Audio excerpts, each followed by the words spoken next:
Après mon vol des lignes de NASCAR, tout mon après-midi et ma soirée s'ouvraient devant moi. Il était même pas midi et à l'origine, j'avais peur de rien trouver à faire à NASCAR après les lignes. Mais finalement, j'ai trouvé en masse de place à voir à condition de ne pas avoir peur de la marche. Oh, et d'ailleurs, je dois vous dire que cette journée à NASCAR était la première fois de mon voyage que je mettais de la crème solaire, plus qu'appropriée en plein désert. C'est un vrai désert. J'ai relu ces pages du Temple du Soleil où Tintin est au désert et je reconnaissais exactement ces paysages. À partir de mon hôtel, je me suis mis à marcher vers l'ouest pour atteindre l'aqueduc d'Okongaya.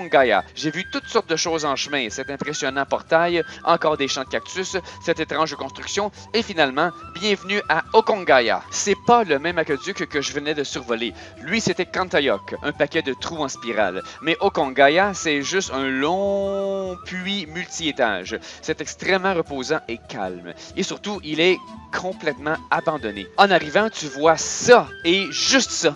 Pas de guérite, pas de clôture, pas de gardien. C'est plus qu'une entrée gratuite, c'est plutôt on se sacre complètement de ce que tu viens faire là. J'étais estomaqué de voir que le Pérou laisse son héritage culturel complètement sans surveillance, comme ça. Mais de toute évidence, l'aqueduc est en très bon état. J'ai aucune idée de son âge parce qu'il n'y avait pas d'écriteau informatif et aucune information à trouver en ligne là-dessus. Parlant de ligne, l'aqueduc se poursuit en ligne droite, longtemps, mais je me suis pas rendu jusqu'à l'autre bout. Donc, qui sait jusqu'où il va?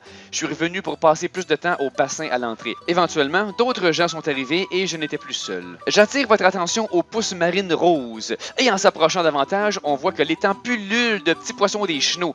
En plongeant un petit bout de pain dans l'eau, je les faisais manger dans ma main. En revenant, un gentil monsieur m'a invité à monter dans sa voiture. Pas de ceinture de sécurité, pas de règles de la route, sa femme à l'autre bout du cellulaire en conduisant. Mais tu te rends compte que c'est pas grave.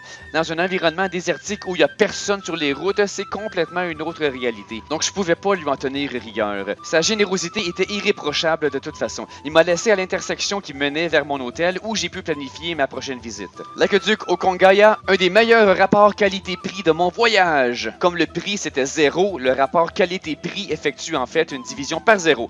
Voilà donc un site qui brise les règles de mathématiques. Vraiment, la culture Nazca était très avancée. Merci de votre écoute. J'apprécie énormément vos commentaires, vos abonnements, vos likes, mais de loin, la méthode la plus efficace pour m'encourager est de devenir supporter sur Patreon. Vous m'aiderez alors à travailler sur ces capsules à temps plein et ainsi les produire dans des délais bien plus brefs.